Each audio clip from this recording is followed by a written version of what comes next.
अस्सलाम वालेकुम नाज़रीन, एवरी टाइम न्यूज़ में आप सभी का खैर मकदम करता हूँ। खबरों के साथ मैं सैयद अहमद अली।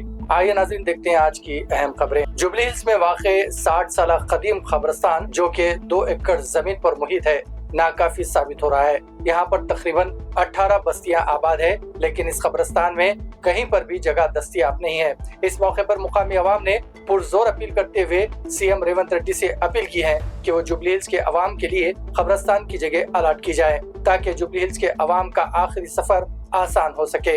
इस मौके पर मुकामी अवाम ने अपने हाथों में प्ले कार्ड्स लिए रेवंत रेड्डी हुकूमत से जल्द अज जल्द जुबली हिल्स के अवाम के लिए कब्रिस्तान अलॉट करने की पुरजोर वकालत की है। एक ही आवाज, जुबली हिल्स की एक ही आवाज, हुकूमत से एक ही मांग, बहाने हमें नहीं चाहिए, कब्रिस्तान कब्रिस्तान, जुबली हिल्स की एक ही आवाज, आवाम की एक ही आवाज। अस्सलाम वालेकुम रहमतुल्लाहि व बरकातुहू। उर्दू मीडिया के मेरे भाई, मेरे दोस्त यहाँ पर जो आए हैं, बहुत इलेक्ट्रॉनिक एंड प्रिंट मीडिया, आप लोग तमाम को अस्सलाम वालेकुम। मेरे भाई, यहाँ पे मेरा आने का मकसद एक ही रहा कि यहाँ पर जब कमेटी, कब्रिस्तान की कमेटी और मस्जिद कमेटी की जो रिप्रेजेंटेशन और नुमाइंदगी पर और उनकी इन्विटेशन पर मैं यहाँ पर आया था। यहाँ पे कब्रिस्तान की जगह बिल्कुल मुकम्मल तौर पर भर चुकी है।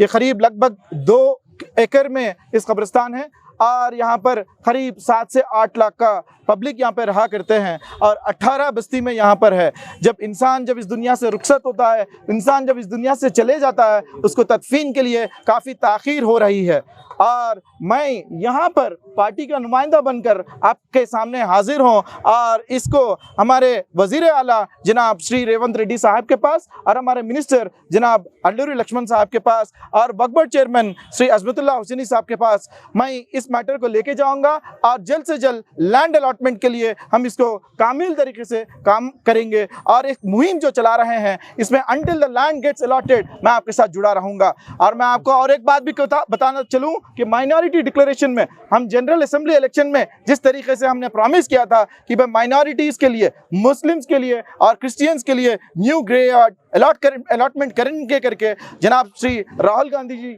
ये माइनॉरिटी डिक्लेरेशन को अप्रूव करने के बाद डिक्लेयर किया गया था। उसके तहत भी मैं फिर से आपसे वादा दिलाता हूं कि भाई मैं आपके साथ आपकी आवाज़ बनकर जिस मुकाम पे जहां पर यह आवाज़ को पहुंचाना है वहां से पहुंचाकर इमीडिएटली लैंड अलॉटमेंट के लिए मैं काम करूंगा। और फिर से मैं आपको एक रिक्वेस्ट कर रहा हूं कि यहाँ पे जितने भी मुसल्लियान है, हर कोई जो है ना मुत्तहिद रहिए, मुनज़्ज़म रहिए और जो है ना इस मुहिम में साथ दीजिए। इंशाअल्लाह करीम अल्लाह से मुझे उम्मीद है और यहाँ की हमारी हुकूमत से मुझे उम्मीद है कि बहुत जल्द लैंड अलॉटमेंट पर ग्रेवयार्ड हो जाएगा। सब एक छोटा सा सवाल है, ये अभी प्रेजेंट में जो जगह है कब्रिस्तान की कितनी है वो जगह? ये अबाउट 2 एकड़ की जमीन है। ये कितने साल हुआ? 60 साल से ये 60 ईयर से जनाब पी जनार्दन रेड्डी साहब जब जिस तरीके से यहाँ पे बस्तियां बसाए थे उस टाइम से यहाँ पर जब 15,000 की आबादी थी उस टाइम पे 2 एकड़ की ज़मीन थी। आज आबादी इतना बढ़ते जा रही है लेकिन हमारे कब्रिस्तान में जगह नहीं है, तो इसीलिए हम नया जगह चाह रहे हैं कि भाई नया जगह अलॉटमेंट करे।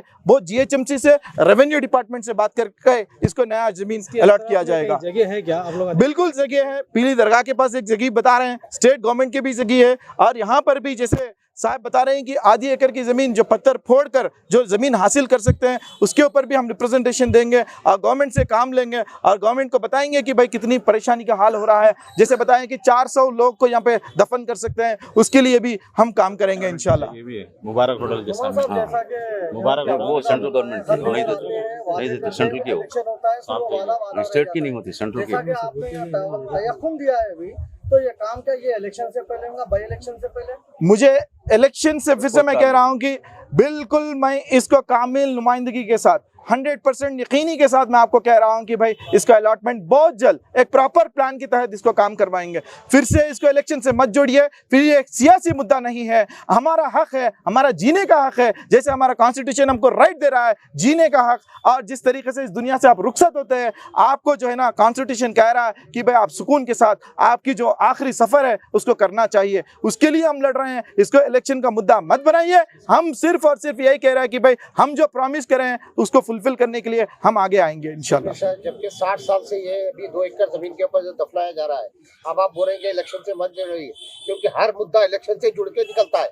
अब आने वाले दिनों में इलेक्शन है, फिर वही वादे होंगे, वही तस्वीरें होंगे, फिर तो उसके बारे में आप क्या कहेंगे? अमली तौर पे काम होगा इस बार, ना वादा होगा। फिर से मैं कह रहा हूं कि आप पूरी यकीनी के साथ मैं कह रहा हूं कि पूरी एतमाद के साथ मैं कह रहा हूं, जनाब श्री राहुल गांधी जी जो माइनॉरिटी डिक्लेरेशन में दिया है उसको देखते हुए मैं कह रहा हूं, मैं जरूर ये डिक्लेरेशन, ये डेलीगेशन को यहाँ से ले जाकर मैं जहाँ जहाँ अप्रोप्रिएट फोरम में बताना है बताकर अलॉटमेंट दिलाने की पूरी जिम्मेदारी के साथ मैं इस बात को कह रहा हूं। मैं आपको बहुत वही बात मेरा मशवरा है। अब ये कब्रिस्तान 60 साल से है, 2 एकड़ का है। अब जैसा बोले 1500-2000 आदमी थे पहले, आज 7-8 लाख रुपए, 7-8 लाख आबादी है।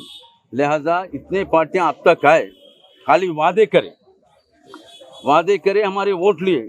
हमको कोई चीज़ की जरूरत नहीं है। रोड बनाए तो सबके लिए बनाते, पानी दिए तो सबके लिए देते। हमारे बच्चों को कोई अच्छे स्कूलों में नहीं, कुछ नहीं, क्या नहीं, क्योंकि हमको पिछड़े तबकों के टाइप में रख दिए हिंदुस्तान के अंदर।